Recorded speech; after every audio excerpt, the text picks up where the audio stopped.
be addressing, we're going to take no more than 5 minutes to address.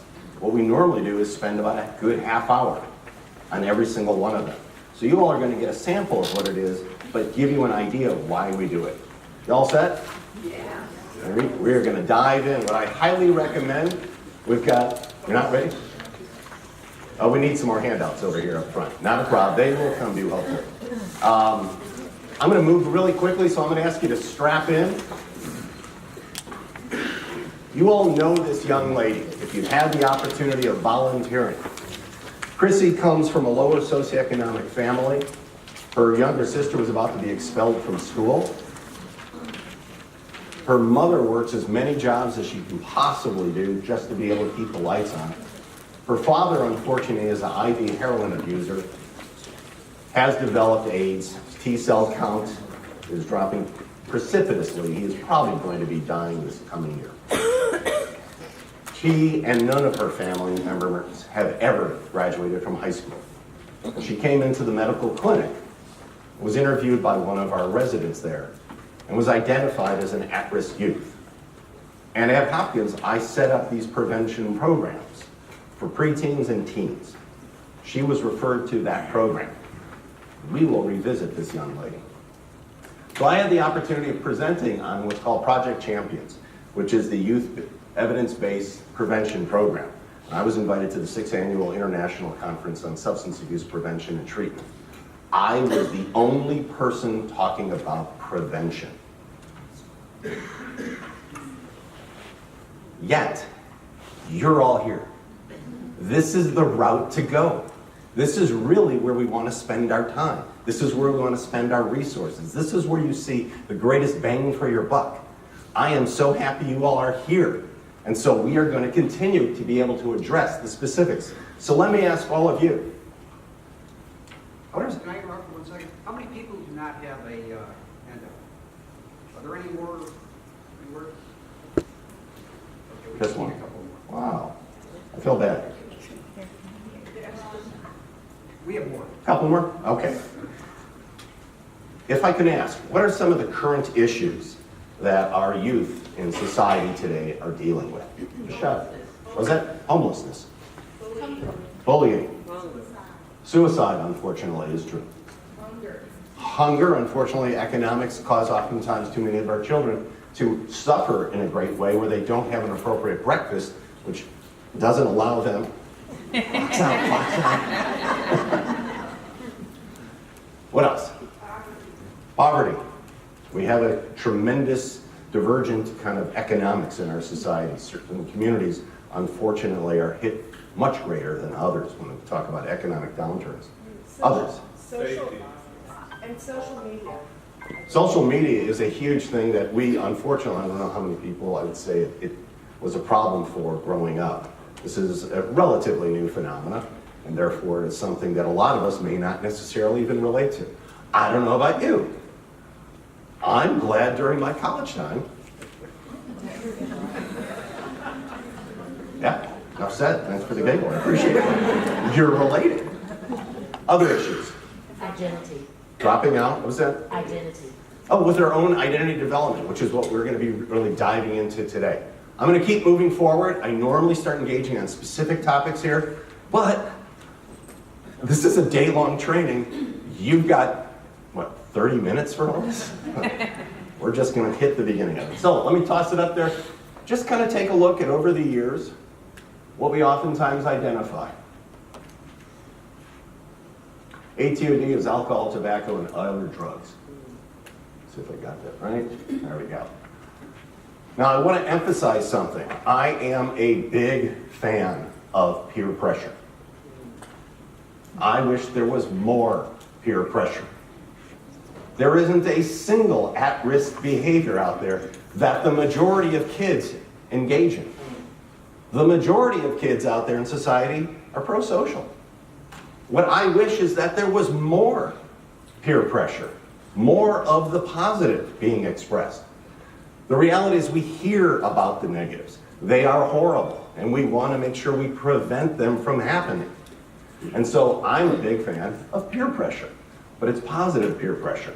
And you're having that influence on the young adults that you have the opportunity of working with.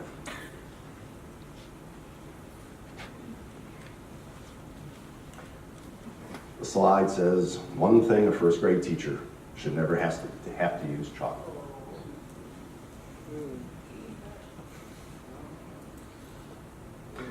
Now, a number of years ago, there was the Just Say No program. And when we assessed that, it woefully failed. Now, it woefully failed because it said, when you're at a party and someone offers you something that might be at risk, you need to just say no. That's called social resistance. And that's really one component of a much bigger broad-based intervention for youth prevention. That's also an end-stage behavior, doing whatever the behavior is. Why am I in this room with these people? Why am I not in this room with some other people who are choosing differently? Why am I at this house instead of a different house? Why did I choose these friends instead of a different group of friends? What does it say about me, my values, my goals, my dreams, my aspirations?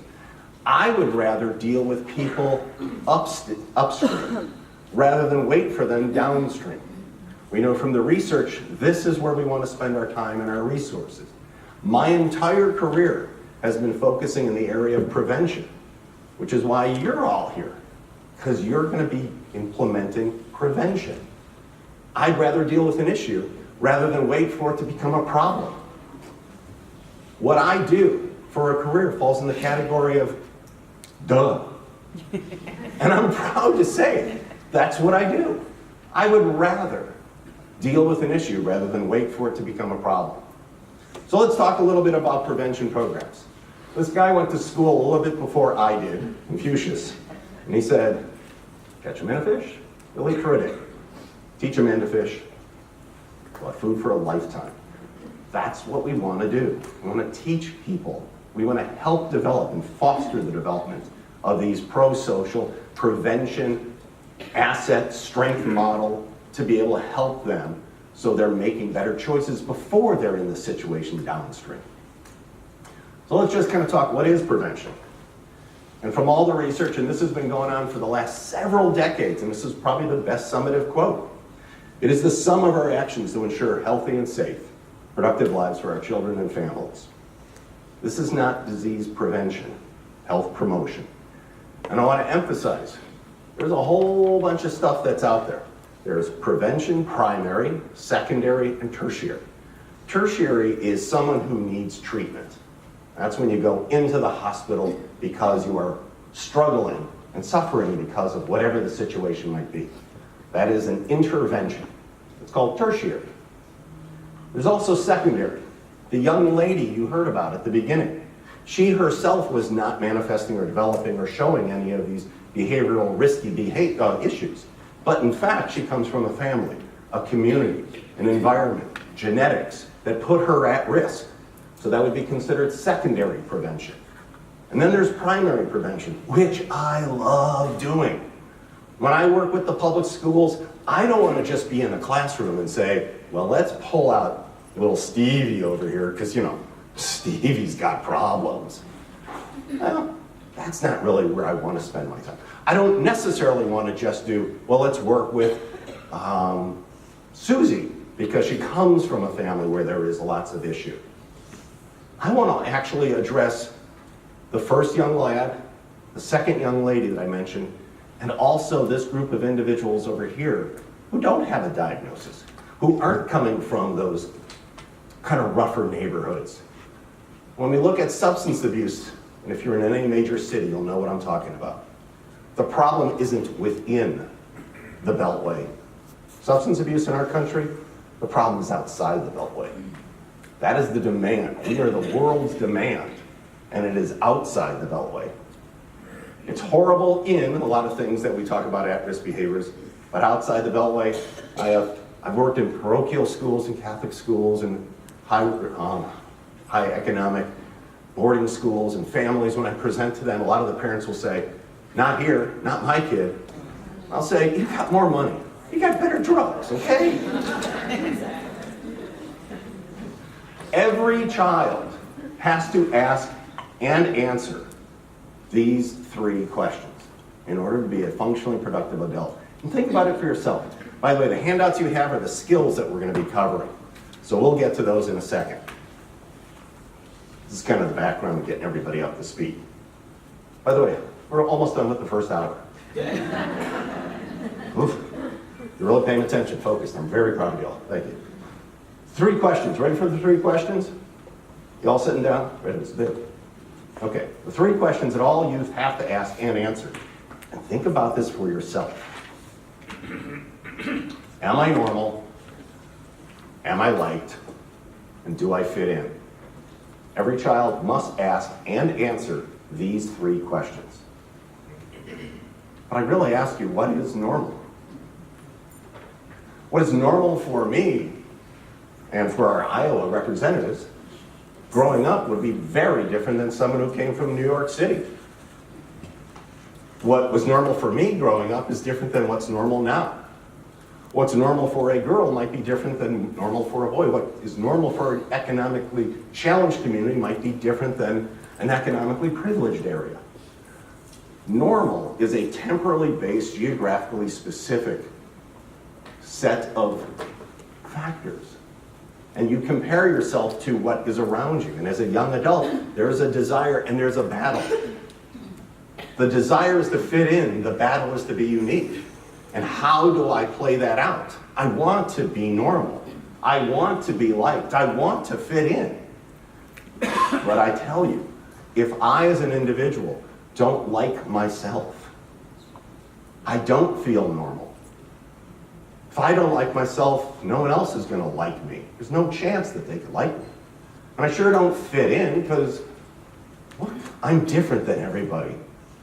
Unfortunately, a lot of kids struggle with this. And the actual reality is we have to help kids get to the point where they like themselves, the unique them, the unique aspect that makes them who they are. And this is where Ron was talking about, having a mentor, where you can actually find someone in your life that values you for who you are, your independence, your autonomy, what makes you you. So one of the things you really want to teach kids at an early point is this concept of resilience.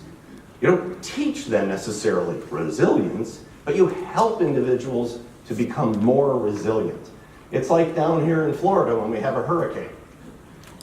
Our palm trees bend, but they oftentimes don't break. And that's what we're talking about. How can you manage yourself during the challenges of life? And there are 7 principles of, of resilience. Of those 7, I just want to highlight 2 of them. Again, each one of these slides we would normally be taking a tremendous amount of time going over, interacting, engaging on. But these 2 here, independence and relationship, they are antithesis of each other. When you're working with at-risk youth, you want to help them to have independence from the dysfunction. So if I have an alcoholic father who comes home and I can tell what kind of a night I'm going to have by virtue of the sound of the door slamming. If it's quiet, we're okay. But if there's a slam, my dad's going to come up to the room and give me a butt whooping because I probably did something. Helping the individual have independence from, I am not you, you are not me. Everything you think, feel, say, and do is a statement of you. Everything I think, feel, say, and do is a statement of me. You acting aggressive is not a statement of me. Independence from, but it's not independence from everyone, not an independence from humanity. Relationship, mentors. This is where a child goes into the butcher shop at a young age and is wearing a baseball jersey. And the butcher says, how's the game? And I tell every time I go and I talk to the butcher. I don't know much about the butcher other than he's our butcher. But every time I go in and I see the butcher, whether I'm wearing my baseball jersey or not, the butcher asks me how I'm doing in baseball. It's not quantity, it's quality. It's the ability to spend good quality time with someone. It doesn't mean that you have to be there 24/7. It's that you have to be there for them. So, what makes up best practice models, best components of prevention programs? Let me toss them all up there quickly. Lots. You're always taught, never have more than 7 lines. I violate that on this one. Everything we do needs to be researched. We have to prove that what we're doing actually makes a difference. The just say no is social peer refusal. That's actually on the next slide that fits in for best practice models. So we need to make sure what we're doing makes a difference. It needs to be appropriate for the age of the children, their neurological functioning. We need to give them factual-based information, like there isn't a single at-risk behavior that the majority of kids engage in. Most kids are good. If we can catch them early enough before they start to transition, even better. That's how I got into this. I used to just want to work with adults, wealthy adults, good memory, verbal skills, can come in, see me in my practice, lay down on a couch. I just talked to them on a chair and I said, with my goatee on, how long have you felt this way? Here's an ink blot. What does it look like? But we started getting all these emancipated adolescents into the adult wards, 15, 16. They were already dropped out. They were already drug involved. They were already in gangs. They had already manifested these behavioral at-risk issues. And so what we found out when we assessed them that 5 or so years earlier, they hadn't developed these problems. So I thought, why wait for these people to have problems? I don't want to be that type of psychologist who sits in an office. You have to have pathology to see me. I don't want you to have pathology. So 2 big things in prevention models and prevention programs. They all start out with feelings identification and communication skills. But all these are important too: character development, goal setting, self-efficacy, assertiveness, decision-making, conflict resolution, all important. They have to help the kids you're working with develop. These 2 are the 2 highlights, because if you can't understand how you emotionally experience the world, you're more likely to become overwhelmed by it. You'll either act out and explode or act in and implode. And if you know how you experience the world, but you don't have the communication skills, and I can't express it, I can't communicate it, I can't get resources, and I can't get support, I'm more likely to be overwhelmed by the world and either act out and explode or act in and implode. As I was saying, there were others to make up best practice models, and you want to help the children you're working with. And when we work with the schools, this is what we do with them. And just to let you know, we only work with the kids 1 hour a week. By the way, everything we do and what we're going to go over in the next couple of moments, holy moly, it's a day-long training. First hour has just come to a close. Everything we do is theory-based, activity-driven. Let me say that again. It's theory-based, activity-driven. It's based on research, construct validity. There's a ton of evidence for all those interventions that make best practice models. But it's activity-driven. You know the kids better than I'll ever know. They're your kid. They're your child. They're your student you're working with. You know their language. You know what they're doing. Theory-based. You'll see what we're going over. And you can use the intervention that I share with you today with the children that you're working with. But you can make it up any way you want. It's theory-based, so you work with that as the skeleton, but it's activity-driven. You actually come up with the activity. So, no one cares how much you know until they know how much you care. PALS is just that. Lunch, PALS is that. You have the opportunity of making the difference. You're the light in their life. This was Project Champions. A little bit busy up there, but we had 2 programs. We had Teens Talk and we had Hopkins Club. We had a preteen group and we had a teen group. These were universal interventions, but the kids who got referred to us at the medical institution all came from at-risk communities, families. And we got them involved in after-school prevention programs. We were in the Baltimore public schools, we were in the Archdiocese, and after the kids were in our program, by the way, just to let you know, every semester we had at least 1 kid who was the most improved student in their school. We had a decrease in conduct problems, alcohol, tobacco, drug use, psychiatric symptoms. They had a greater bonding to school, family, and improved GPAs. Oh, sorry about that. Someone took a picture. Where's that at? Try that again. You got it? Okay. Otherwise, you just got a blank slide. Nice shot, Phyllis. Thank you. So, this is what Project Champions is all about. Do these look kind of similar to something you saw just a few moments ago? Feelings identification, communication are always the first two things you must do with anyone that you're working with in a prevention initiative. They need to understand how they experience the world, and they need to be able to communicate it.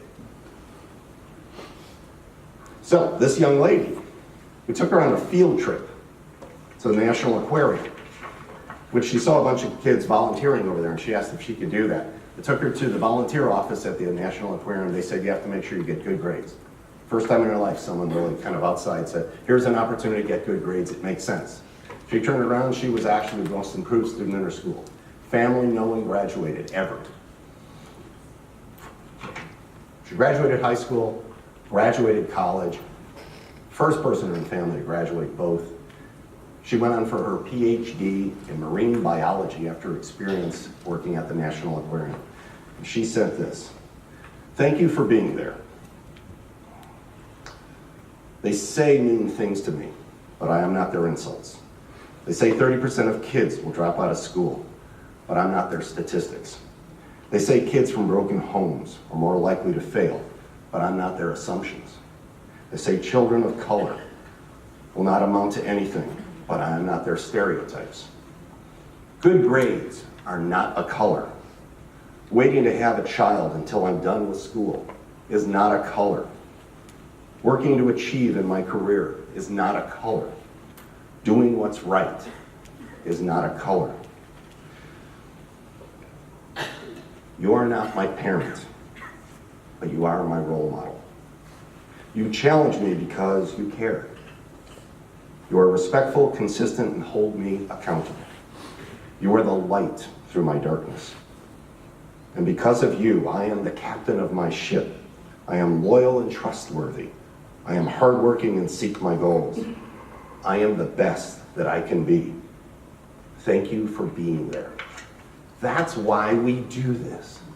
How does that make you feel when you hear that? Positive. What else? Hopeful. Inspiring. This young lady turned her life around. We can alter the life trajectory of the children we work with by virtue of the time we spend with them. You ready to dive in on the skill development part? All right. I'm going to ask really quickly for the three people here and the three people here to just come up front. Thank you for volunteering. Oh, great people. Okay, what I want you to do, you need to make sure that you have some type of an icebreaker. And before all the programs that I have, when I meet with the kids, it's always about, before you can gather factual-based information or really educate someone, you need to make sure that you're connected with them.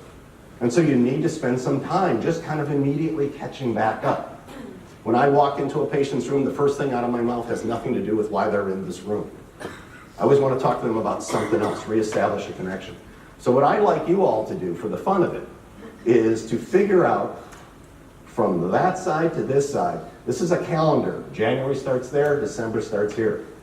You have to organize yourself from the earliest birthday in the year to the latest birthday, and you can't say anything. Go.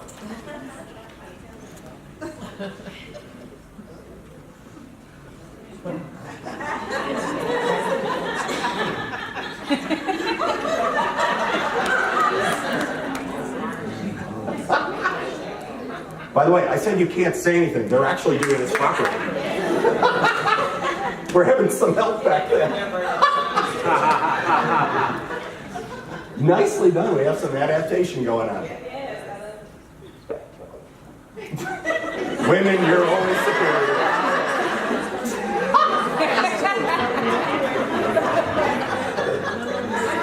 Yeah! When is your birthday? Leap year day. Wow. Okay. When's your birthday? April 4th. December 10th. Oh! February 6th. Now We thought by what year you were born. Oh, interesting. By the way, one of the activities we have. Who's oldest? And I'm like, I'm gonna say the old. No, sorry. Remember feelings identification, communication skills? One-way communication happened. That was a prime example. We probably won't even get to it, actually, because of our time. But we just had an example of it. One-way communication. Teachers teaching to kids. Parents talking at kids. Me giving this direction, thinking I know what I'm talking about. And it always is interpreted different. Two-way communication, even if they were asking, doesn't guarantee success, but it increases the probability of success. So let's give them all a round of applause for coming up with that. That was fun. No, thought you were. By the way, their creativity was the first time that's happened. Nicely done. I like that. I need to be much more specific. Yeah. So, whoops, let me toss that all up there. All right, what I'd like you to do, good job. What I'd like everyone to do is turn into groups of 3, if you can. Unless, of course, you happen to be in a section where there's only 1 or 2. Then turn to the people next to you. But I see there are kind of segments out. And since we have different tiers, you can't turn around. So just do it in your own row. Take 3 or 4 people. What I'd like you to do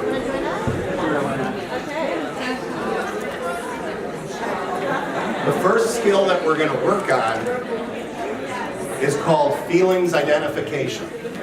The children you work with need to be able to understand how they experience the world. Most kids, if you ask them how are they doing, what will they say to you? Fine. And if they're a little bit more advanced, you get mad, sad, mad, glad, and happy. And that's about it. What we want to be able to do is come up with a range of emotions. You first must know something. The medical model is see one. Got to be able to be taught it, educated it, do one. You have to practice it, teach one, share it. All right, so what I want you to do for just 4 minutes, 3 minutes maybe, we're going to have a little fun with this. What I want you to come up with in your group, go alphabetically. This is the feelings alphabet. Come up with an emotional state that begins with the letters of the alphabet. But I don't want you all doing A. I want one person doing A. Go to the next person, you do B. The next person, you do C. Loop it around, D, E, F. And go through and identify emotions that begin with the letters of the alphabet, but only one letter and word, and then you move on. Go for it.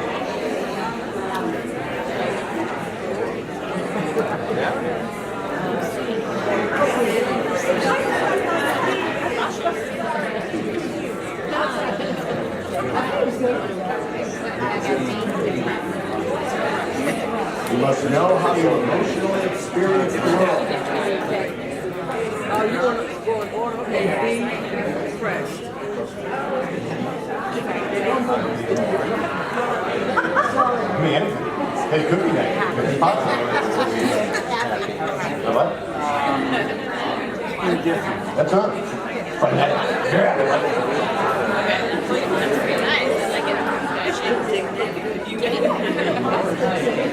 I feel cherished. All right, let's go with that.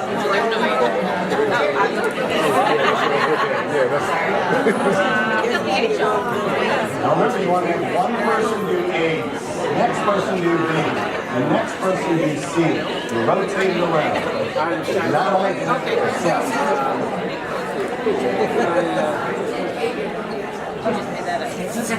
I feel kind. I feel lost. Well, all right, I'm going to bring it to a close on that one because we have brief on time. Oh no. Let's all bring it to a close if I can get you this way. One of the great things right now, you're a little frustrated with me for letter F emotion. Dr. Shinitzky, why are you stopping us? We're rolling. I want you all to look up this way because we're going to shift to the next skill. All right, ready? We're going to move on to skill set number 2 of this for practicing. So let me just ask you, if you're sitting with the child that you're working with, and by the way, if you have 2, it's really great because then it turns into competition. If I literally did it left side room, right side room, I would say no shout outs. We're going to keep track of who says the most. If you say, I don't know, we skip, we go to the other team. You get to steal that one. What's really great is when we got short-term memory issues and impulse control, and adults in corporation are shouting out words left and right. Do they have to be, they don't have to be negative, do they? Okay. What'd you all find out as you were going through this? Just challenge it. Was that, you're positive? Very positive. I like this group over here. Hang out with them. What else? Pressure to come up. Oh yeah, all of a sudden I'm an intellectual individual who suddenly blocks. What's the word that begins with D? If we don't know how we emotionally experience the world, we are going to become overwhelmed by it. We don't have the awareness. And when you come up with the entire alphabet, what's really cool is you can actually break out another list of alphabet and you can go through that too, A through Z. And the reality is you're going to come up with more and different words. And then we start saying, wow, with the kids, there's a lot of words out there that express emotions. And I don't usually tap into it. And you can start discussing what they mean. So the next part is called situation feelings. And the reason why it's called situation feelings, I give you the situation. You have to come up with what the emotion would be if you experienced that. It's a lot easier for a child to do it this way. So I talk to you and I give you these as the situation. And then, nice teamwork, I like this, it's going well. So what I want you to do now, on your own, but in your group, discuss it and say, this is how I would feel if my dog ran away. If I passed a big exam, I would feel.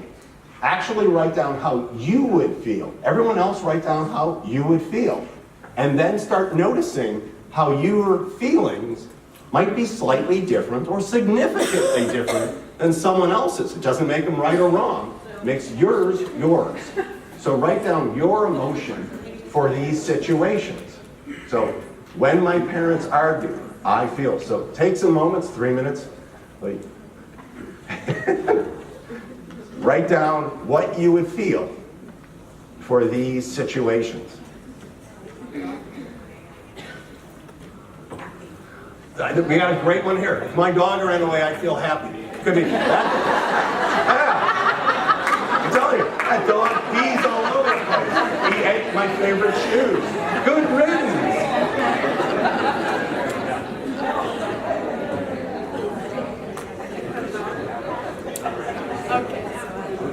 If I lost my job in corporate America, someone might say I feel liberated. I've been underemployed. Now I want to get my education, get a new job. There's a lot of different ways. So just take a look now at what other people wrote and said in your group. Notice that there's differences.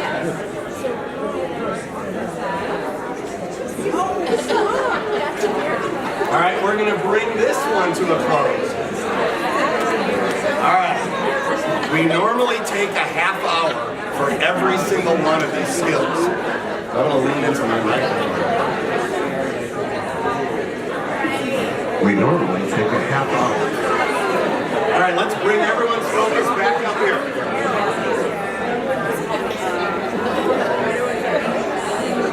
All right, I'm going to move on to our next skill. Ready for this? Okay, I'm going to bring all your arms this way. I love the energy level. That's what this does. When you're working with the kids and you first off help them to understand the range of emotions from, if you got 0 being neutral, minus 100 could be the worst, most horrific emotion, to whatever you would consider most ecstatic, elated, high, positive 100, you can give them this entire range and put them all on the range and be able to identify. What did you guys discover when you went through these questions about how you as a person felt compared to someone else? Some are similar, some are different.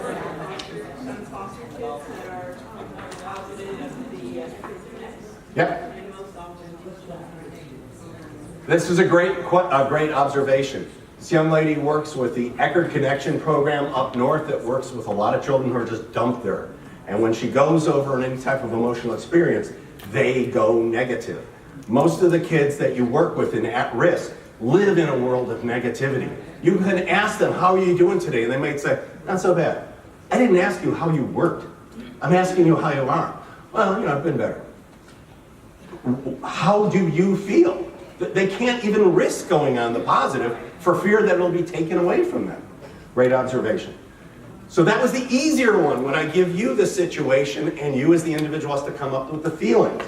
Obviously the flip of that is once you've done that, now you come up with feeling situation. So I give you an emotion. You and your group, now you have to write down what is a situation that would cause this emotion in you. So take a couple of minutes, write down the emotions, the feelings that you would have. Oh, I said that wrong. The situation that you would have that would cause these emotions for you. So here's the feeling. I feel anxious, sad, excited. Write down the situation that would cause this feeling in you. And you might notice, and you will notice, they're different than the person sitting next to you. Emotion management is vital. You cannot manage your emotions if you don't know what they are. So this is a little bit tougher. It's a little quieter here. You're now really reflecting. What really bothers me is What is a situation that would cause this emotion in you?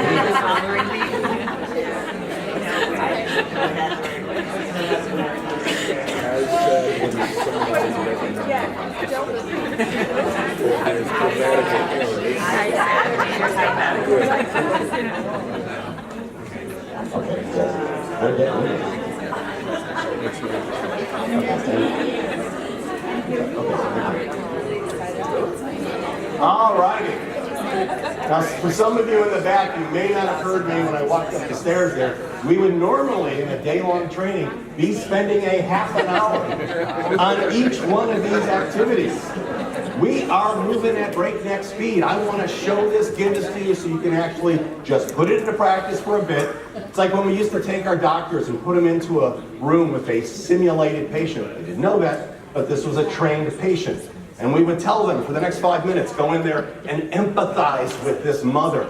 She has a sickle cell child, and the child is in pain, and she is distraught. And the providers sometimes are terrified of emotions, and so they immediately go into, how are you feeling today? Horrible? Oh, well, you know, actually all his labs look pretty good. What kind of empathy is that? Wait a second, let's do this again. Practice, get those words coming out of your mouth. Conceptually, you can understand, but you need the words coming out of your mouth. You need to practice these things. All right, ready for the next one? Ha! Here's the fun one. We just did a whole focus on emotions. In your group of 3, what I'd like you to do, and this is going to be a little bit tough, but be very polite about this. This group here, whoever wrote down a bunch of those feelings, hand it off to this group here. You take your feelings, whoever wrote them, hand it off here. Because they're not your emotions that came up earlier. And now you in your group, just pass it around. One person stands up in your group and you have to act out the emotion non-verbally. And the others have got to guess what that emotion is. Non-verbal communication. 60 to 80% of all communication is non-verbal. So this group here, hand it off to that group there, behind you. And this group here, hand it off to this group here. And so it's non-verbal. You cannot say anything. You pick a feeling from the alphabet list.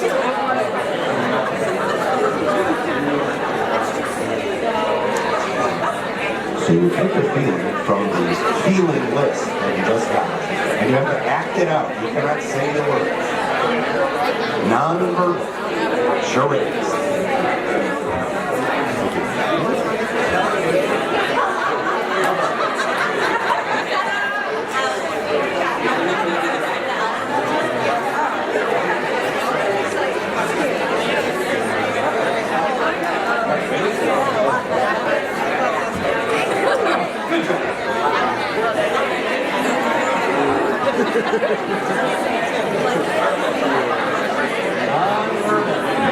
You cannot say the words. You must act it out.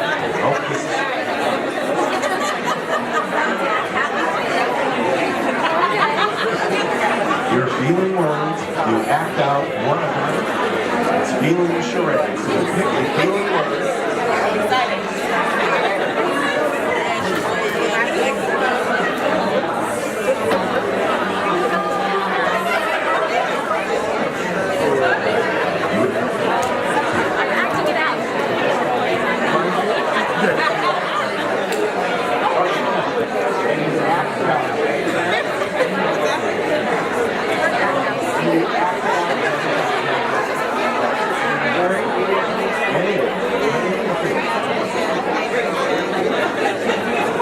Now, normally, this would be a half hour, and my instructions would be nice and slow, and you guys would be able to ask, what feeling words? From where?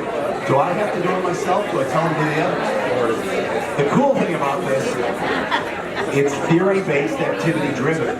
Any of the emotions that you happen to grab and act out, it's charades. Now, we don't have enough time to go into all of it, and I do apologize because of the limited basis of time. But for those of you who were able to do this, and I apologize because the directions might have been a bit confusing. I got this look from a couple of you over there going, what are we doing? Just like charades, this was just focusing on emotions. For those of you who were able to do it, what was it like for you? Fun? Okay. Awkward? Hard to identify the actual detailed word. You can talk about the nuance where it's close to. It's in the same family of that. Some can be confusing. Some people realize, I'm not good at it. I'm kind of maybe a more conservative individual. You're asking me to do something I would never do. But 60 to 80% of all communication is nonverbal. It's not what you say, it's how you say it. And many of the kids that we work with come from environments that don't allow any kind of open conversation about their emotional experience. And they are afraid to be revealing of it. So they keep it constricted. They are restricted. They are either flat or irritable. You tell me, what's the message? The message I am going to send. Ready? I'm going to say 4 words.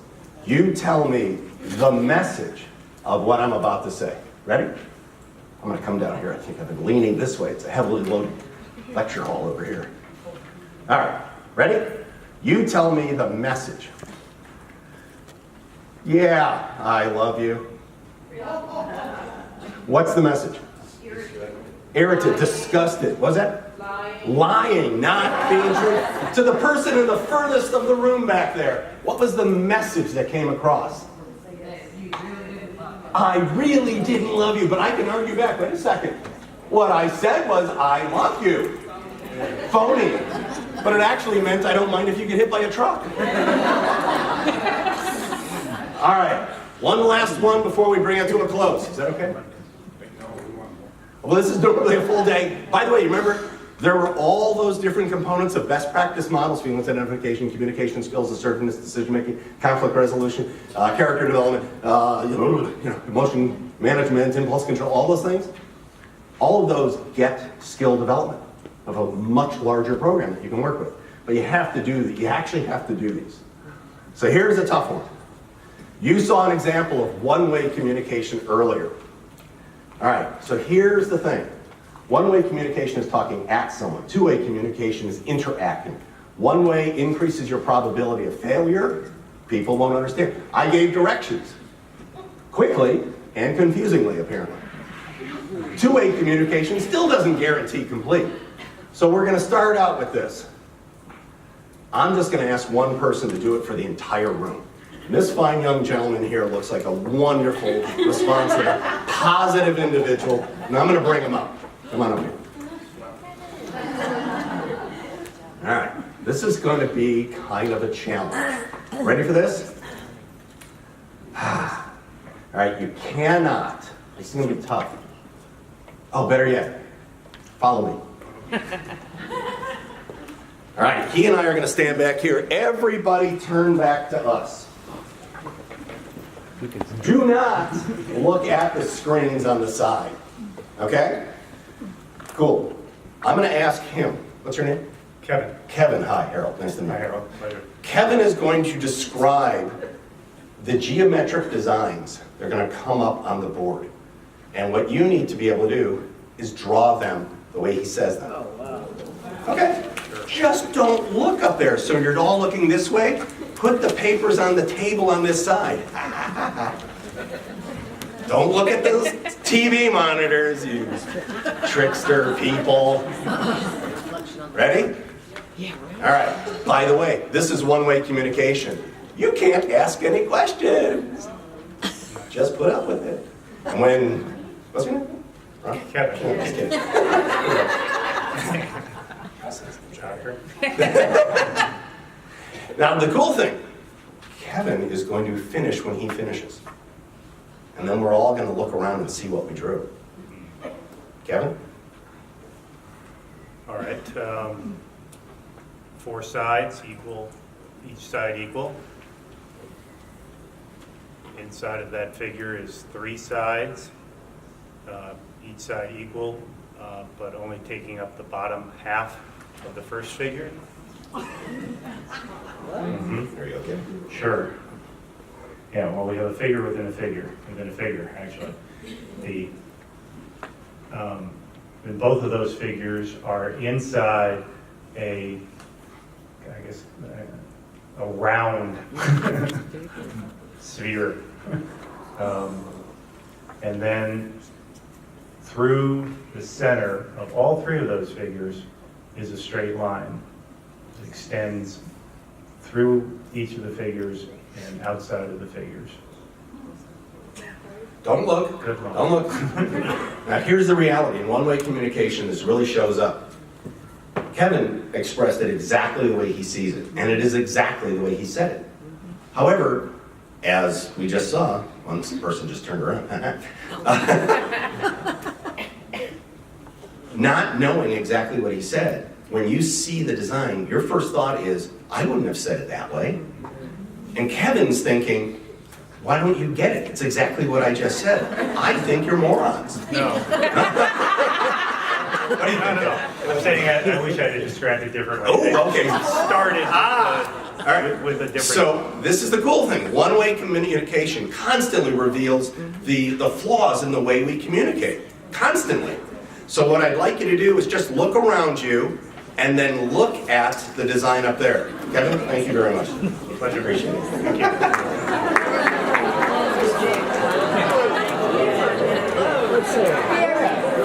Right now, many of you are thinking, I would have said it differently. You like that? So I'm going to ask this fine young lady over here. Come on over here. Last part of the activity, and then we're going to turn it back over to Ron, and we will call it quits. I'd like everyone to turn back up this way.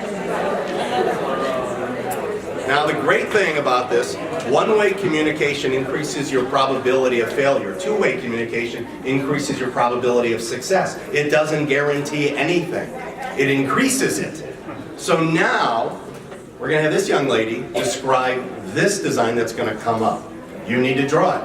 If you'd like to ask something, you can. Please raise your hand. I'll call on you. She'll answer it. We'll only take a couple of questions because we obviously don't have enough time. So you ready? Two-way communication. If you have a question, raise your hand. Ready? Hold on. And your name? Elisa. Elisa. Hi. Hi. All right, ready? Okay, on the Geometric design. upper left, 4 sides, the top and bottom are longer than the left and the right. On the upper left side of your paper, you'll draw a 4-sided object. The top and bottom sides are longer than the left and right sides. Yes, sir. Is it a rectangle? Correct. Well played. A terminology that we can relate to in geometry. Would you repeat the second The second, observation? yes, the left and right sides are the same length. Therefore, it's a... Then what you said after that. Oh, I told him he was correct. Oh, I thought there was a second. Oh, no, not yet. Okay, sorry. Yes, young lady. Yes, ma'am. Now in two-way communication, this young lady feels like, I'm saying it just the way it is. Why are you asking so many questions? So we have to realize in communication, we get frustrated when people don't understand us.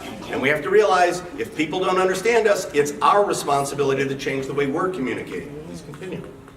So then, to the right of that object, you're going to want to draw a shape that looks like an egg, with the top half of the egg equal to the size of the first object. Yes, young lady. Is the egg up and down or side? Vertical It's versus vertical. horizontal. Well played. Do the two Yes, young lady. I'm sorry? touch? No, ma'am. Last couple. Is it the shape of an egg or an oval? The last. Ah, it's an oval. Any others? I don't see any others. No, I mean Okay. any others. Oh, any other? Well, yeah. Okay. Sorry, one No. way, two way. Got it. Okay, so then you're going to want to draw a line from the very bottom of the first shape over to the middle of the second shape. Yes, young man. Is that line straight across? It is until you hit the shape, the oval. And then you're going to want to continue that line to the right of that shape. Go. Really hard. Oh my gosh. Okay. What I'd like to do is be able to point out one-way communication increases your probability of failure. Two-way communication increases your probability of success. However, you just experienced personally the level of frustration in communication with grown adults expressing geometric designs. What I'd like you to do, look to the people to your sides, then look at what's up on the screen. Thank you. Take a look up there.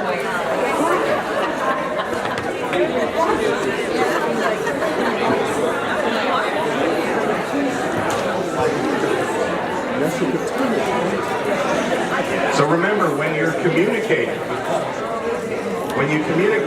one way and talk at someone, the odds of truly understanding are minimal. When you do a two-way communication, it is not easy. It is very frustrating. What I want to be able to do is say, for your time, your attention, your commitment, I want to be able to say thank you. This was just one part of an overall Project Champions intervention. It was great to share this with you. The energy was obviously infectious. You guys participated. I want to say thank you for your time and attention, and I'm going to turn it over to Ron.